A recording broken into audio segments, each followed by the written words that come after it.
રાજકોટના ગેમ ઝોનમાં સર્જાયેલ અગ્નિકાંડ બાદ રાજકોટ મનપા સામે લોકોનો રોષ ભભૂકી રહ્યો છે અને મોરબીની જેમ રાજકોટ મહાનગરપાલિકા પણ સુપરસીડ કરવાની માંગ કરવામાં આવી રહી છે। અગ્નિકાંડ બાદ રાજકોટ મનપા સામે રોષ ભભૂકી રહ્યો છે। લોકોનું કહેવું છે કે મનપાના તાબા હેઠળના વિભાગોની જ બેદરકારીના કારણે આ ઘટના ઘટી છે। ફાયર બાંધકામ શાખાના કર્મચારીઓની બેદરકારી પણ સામે આવી છે। તેમ છતાં રાજકોટ મનપાને શો કોઝ નોટિસ સુદ્ધા ફટકારવામાં નથી આવી। લોકોનું કહેવું છે કે સરકાર પાસે સત્તા છે, તેમ છતાં પણ પાલિકા પાસેથી આ અંગે જવાબ માંગવામાં આવ્યો નથી। તે સરકારની નિષ્ફળતા છે। કેમ માત્ર કમિશનરની બદલી કરીને જ સંતોષ માની લેવામાં આવ્યો છે? આખી મહાનગરપાલિકાને મોરબીની જેમ સુપરસીડ કરવાની માંગ કરવામાં આવી રહી છે। હજુ સુધી માત્ર ટાઉન પ્લાનર અને ફાયર અધિકારીને જ સસ્પેન્ડ કર્યા છે।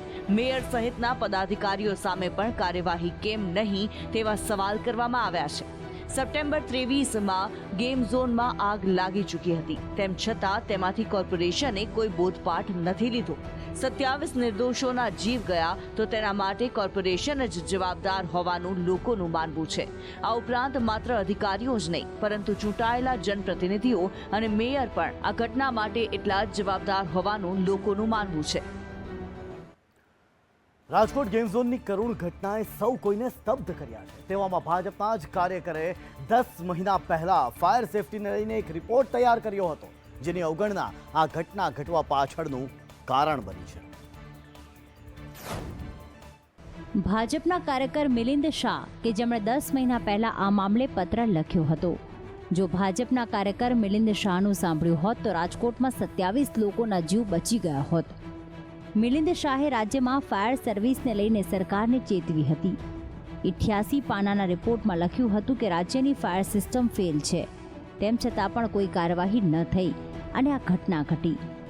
મિલિંદ શાહે કહ્યું કે તેઓ મુખ્યમંત્રીને મળવા 3 વાર ગયા હતા, પરંતુ તેમને મુખ્યમંત્રીને મળવા ન દેવાયા। તેઓ ગુજરાત સ્ટેટ ફાયર પ્રિવેન્શન ડિપાર્ટમેન્ટના વડાને પણ મળ્યા હતા, પણ કોઈ કાર્યવાહી થઈ ન હતી। તો આ રિપોર્ટમાં મેં એવું ચોખ્ખું લખેલું હતું કે રાજ્યના એક પણ જાહેર સ્થળો જેમ કે સિનેમાગૃહ, નાટ્યગૃહ, શોપિંગ મોલ, આ એક પણ વસ્તુ, tuition classes, school, hospital safe નથી। અચ્છા, એ લોકોને સેફ નથી થવું એવું નથી, પણ એના કોઈ એસઓપી જ આ લોકો તૈયાર નથી કરેલા। બીજું, આ જ ફાયર ઓફિસરોએ જવાબદારીમાંથી છટકવા માટે એવું બહાનું કાઢીને સરકારને ગેરમાર્ગે દોરી છે કે આપણી જોડે સ્ટાફ ઓછો છે, એટલે આપણે જીવતા બોમ્બ જેવા આગથી સંવેદનશીલ એવા ઔદ્યોગિક એકમો એને આપણે એનઓસીમાંથી બાકાત કરી દો। ગોંડલના ધારાસભ્યના પુત્ર ગણેશ જાડેજા સહિતની ટોળકી સામે જૂનાગઢમાં અપહરણ અને હત્યાના પ્રયાસની કલમો હેઠળ ગુનો નોંધાયો છે।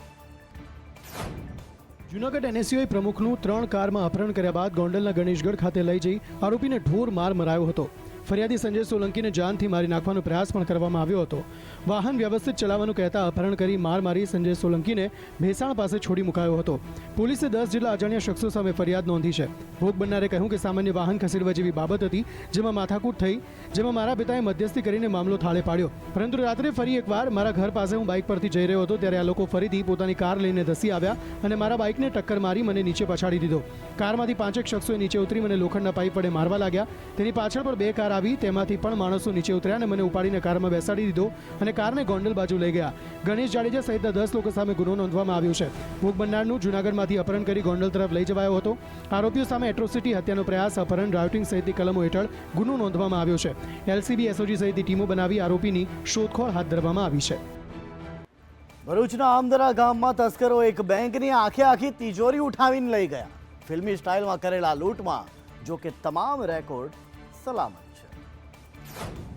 છેલ્લા કેટલાય સમયથી રાજ્યમાં ચોરીની ઘટનાઓમાં ખાસો ઉછાળો આવ્યો છે। દર બીજા કે ત્રીજા દિવસે ગરફોડ ચોરીની ઘટનાઓ સામે આવતી હોય છે, જેમાં તસ્કરો લોકોની પરસેવાની મિલકત લૂંટીને ફરાર થઈ જાય છે।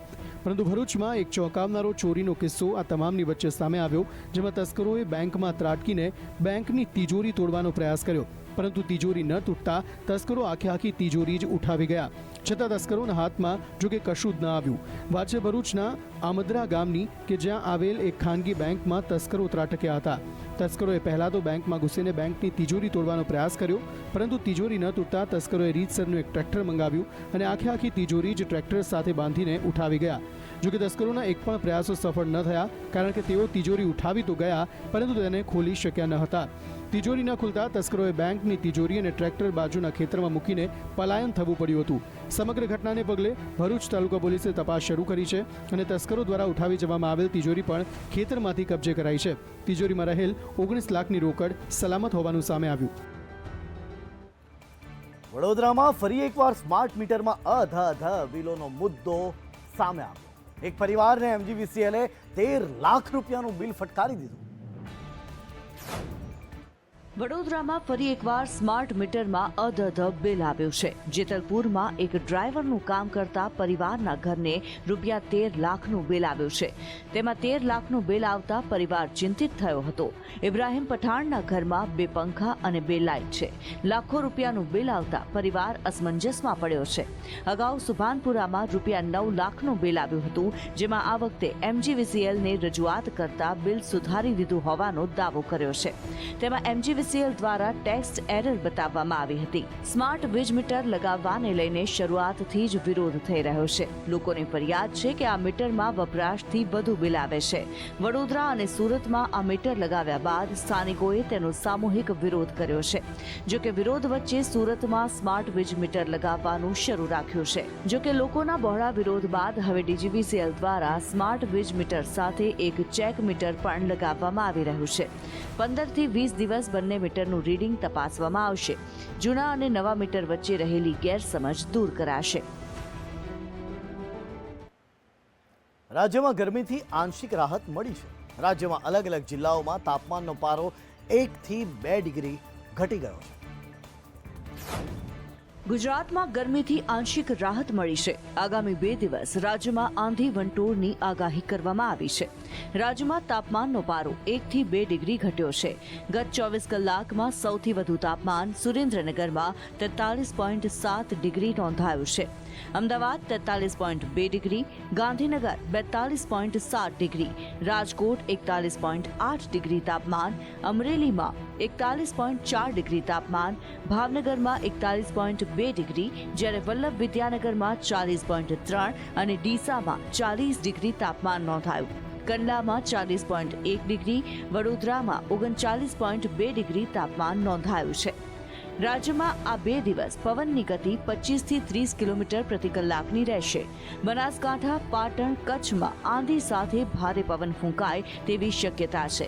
આગામી દિવસોમાં ઉનાળો સમાપ્ત થશે અને ચોમાસું દસ્તક આપશે. આગામી દિવસોમાં ગરમી ઘટવાના સંકેત હવામાન વિભાગે આપી દીધા છે. હવામાન વિભાગે જાહેર કરેલા આંકડા પ્રમાણે ગુજરાતમાં સૌથી વધારે તાપમાન સુરેન્દ્રનગરમાં 43.7 ડિગ્રી નોંધાયું હતું. ગુજરાતમાં ગરમીથી હાલ થોડી રાહત મળી રહી છે. આવતીકાલે લોકસભાના અંતિમ તબક્કા માટે મતદાન થશે. કુલ 57 બેઠકો માટે 904 ઉમેદવારોએ ચૂંટણી મેદાનમાં ઝંપલાવ્યું છે.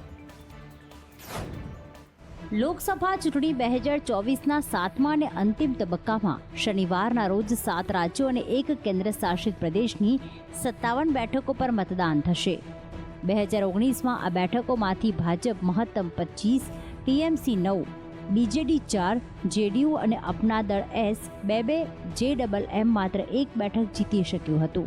પંજાબના કારણે કોંગ્રેસે 8 સીટો મળી હતી. આ તબક્કામાં વડાપ્રધાન નરેન્દ્ર મોદી, 3 કેન્દ્રીય મંત્રી RK સિંહ, રવિશંકર પ્રસાદ અને અનુરાગ ઠાકુર મેદાનમાં છે. 4 કલાકારો કંગના રનૌત, રવિ કિશન, પવન સિંહ, કાજલ નિષાદ પણ ચૂંટણી લડી રહ્યા છે. આ સિવાય મમતાના ભત્રીજા અભિષેક બેનર્જી, અફઝલ અંસારી, વિક્રમ આદિત્ય સિંહ પણ પોતાનું નસીબ અજમાવી રહ્યા છે. ચૂંટણી પંચના જણાવ્યા અનુસાર 7મા તબક્કાની ચૂંટણીમાં 904 ઉમેદવારો ચૂંટણી લડી રહ્યા છે, જેમાં 809 પુરુષ અને 95 મહિલા ઉમેદવારો છે. આ તબક્કામાં સૌથી અમીર ઉમેદવાર હરસિમરત કૌર બાદલ છે, જે પંજાબના ભટિંડાના ઉમેદવાર છે. તેમની પાસે 198 કરોડ રૂપિયાની સંપત્તિ. પીએમ મોદી ગુરુવારે સાંજે તમિલનાડુ પહોંચ્યા હતા. અહીં વિવેકાનંદ ચોક ખાતે તેઓ પહોંચ્યા હતા. પીએમ ધ્યાનમાં બેઠા હોય તેવી તસવીરો અને વિડીયો પણ સામે આવ્યા છે. વિડીયોમાં પીએમ મોદી ભગવા કપડામાં સજ્જ છે, માથે ત્રિપુંડ લગાવેલું છે અને હાથમાં રુદ્રાક્ષની માળા છે. પીએમ મોદી ધ્યાનમગ્ન અવસ્થામાં જોવા મળી રહ્યા છે. પીએમ મોદી ગઈકાલે સાંજે 6:45 મેડિટેશનમાં બેઠા હતા. હવે તે 45 કલાક ધ્યાન અવસ્થામાં રહેશે. આ પહેલા પીએમ મોદી ભગવતી અમ્માન મંદિર પહોંચ્યા હતા અને ત્યાં પૂજા કરી હતી, જેના દ્રશ્યો વહેલી સવારે સામે આવ્યા છે. પોતાના આ ધ્યાન દરમિયાન તેઓ ભોજન નહીં લે, માત્ર ફળાહાર કે લિક્વિડ જ લેશે. આ સ્થાન પીએમએ એટલા માટે નક્કી કર્યું છે ધ્યાન કરવા માટે, કારણ કે અહીં સ્વામી વિવેકાનંદનું સ્મૃતિ ભવન છે. સ્વામી વિવેકાનંદ વિશ્વ ધર્મ પરિષદમાં હાજરી આપવા માટે 1993માં શિકાગો ગયા હતા, જ્યાં તેમણે એ ભાષણ આપ્યું હતું જેનો પડઘો આખી દુનિયામાં સંભળાયો હતો. આજે પણ તેમના ભાષણની ચર્ચા થાય છે. વર્ષ 1970માં અહીં જે સ્વામી વિવેકાનંદને સમર્પિત એક ભવ્ય સ્મૃતિ ભવનનું નિર્માણ કરવામાં આવ્યું. સુરતમાં નગરસેવકોને જાણે નિયમો અને કાયદાનું પાલન ન કરવાનો પરવાનો મળી ગયો હોય એમ ગેરકાયદેસર ધમધમતા તેઓના એકમો પર હવે કાર્યવાહી થઈ છે. સુરતમાં પ્રજાના પ્રતિનિધિઓ એવા નગરસેવકોને જાણે કાયદાનો જરા પણ ડર રહ્યો નથી. કાયદો વ્યવસ્થા અને નિયમોની અવગણના કરીને આ પ્રજાના પ્રતિનિધિઓ મન ફાવે તે કરે છે. રાજકોટ અગ્નિકાંડ બાદ સુરતમાં મનપા દ્વારા ઠેર ઠેર તપાસ હાથ ધરવામાં આવી રહી છે. ત્યારે ખુદ મનપાના શાસક પક્ષના દંડક ધર્મેશ વાણિયાવાલાનું જ ફૂડ કોર્ટ ગેરકાયદે ધમધમતું હોવાનું સામે આવતા તેને સીલ કરવામાં આવ્યું હતું. તો નિયમોની એસી તેસી કરીને ભાજપના કોર્પોરેટર દિનેશ પુરોહિત ડોરમેટ્રી ચલાવી રહ્યા હતા. આ ડોરમેટ્રીમાં ફાયર એનઓસી જ ન હોવાથી તંત્ર દ્વારા તેને પણ સીલ કરવામાં આવ્યું હતું. આ એકમો જાણે કોઈ દુર્ઘટના બનવાની રાહ જોતા હોય તેમ તમામ નિયમોની એસી તેસી કરીને ધમધમી રહ્યા હતા. ઉપરાંત ભાજપના જ અન્ય એક કોર્પોરેટર ગીતા રબારીના પુત્ર દ્વારા ગેરકાયદે બાંધકામ ખડકી દેવામાં આવ્યું હતું. વળી આ બાંધકામ તોડવા ગયેલી મનપાની ટીમને ગીતા રબારીના પુત્ર મયુર રબારીએ જાનથી મારી નાખવાની ધમકી આપી હતી.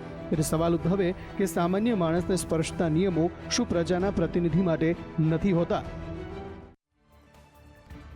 દેશની રાજધાની દિલ્હીમાં ભારે ગરમીના કારણે પાણીની સમસ્યાનો સામનો કરવો પડી રહ્યો છે. કેટલાક વિસ્તારોમાં ટેન્કર મારફતે પાણી પહોંચાડવામાં આવી રહ્યું છે. ઉત્તર અને મધ્ય ભારતના ઘણા વિસ્તારો અસાધારણ ગરમીથી ત્રસ્ત છે. મહત્તમ તાપમાનના વર્ષો જૂના રેકોર્ડ તૂટી રહ્યા છે. તેવામાં દેશની રાજધાનીમાં ગરમીની સાથે સાથે પાણીની પણ સમસ્યા લોકો માટે વિકટ બની ગઈ છે. દિલ્હીના ઘણા વિસ્તારોમાં પાણીની ભારે તંગી છે. ઘણા વિસ્તારોમાં લોકો પાણીના ટેન્કર પાછળ ડોલ અને પાઇપ લઈને દોડતા જોવા મળી રહ્યા છે. પાણીના ટેન્કરને જોતાની સાથે જ લોકો એકબીજાને ધક્કો મારીને પાણી મળે તે માટે પ્રયત્ન કરતા જોવા મળી રહ્યા છે. લોકો લાંબી લાઈનોમાં ઊભા રહેવા મજબૂર છે. સંકટ એટલું મોટું છે કે દિલ્હી સરકારે ગુરુવારે ઇમરજન્સી બેઠક બોલાવવી પડી હતી. આ ઉપરાંત પાણીનો બગાડ કરવા પર પહેલાથી જ દંડ ફટકારવામાં આવ્યો છે. પાણીની કટોકટી વિશે વાત કરતા કોલોનીના એક રહેવાસીએ કહ્યું કે પાણીની આ સમસ્યા ઘણી જ વિકટ છે. પાણી અંગે તંત્રને અનેકવાર રજૂઆત કરાઈ છે, પણ કોઈ સાંભળતું નથી. સ્થિતિ એવી છે કે ઘણી વખત આ રીતે પાણી ભરતા લોકો ઈજાગ્રસ્ત પણ થાય છે. દિલ્હીના વસંત વિહારમાં કુસુમપુર ટેકરી પર લોકો આકરી ગરમીમાં પણ ટેન્કરમાંથી પાણી લેવા માટે લાઈનમાં ઊભા રહ્યા. ડોનાલ્ડ ટ્રમ્પ ગુરુવારે કોઈ પણ ગુનામાં દોષિત ઠરનાર પહેલા અમેરિકી રાષ્ટ્રપતિ બન્યા છે. ડોનાલ્ડ ટ્રમ્પને તમામ 34 આરોપોમાં દોષી ઠેરવવામાં આવ્યા હતા. તેના પર પોર્ન સ્ટાર સ્ટોર્મી ડેનિયલ્સે આરોપ લગાવ્યો હતો.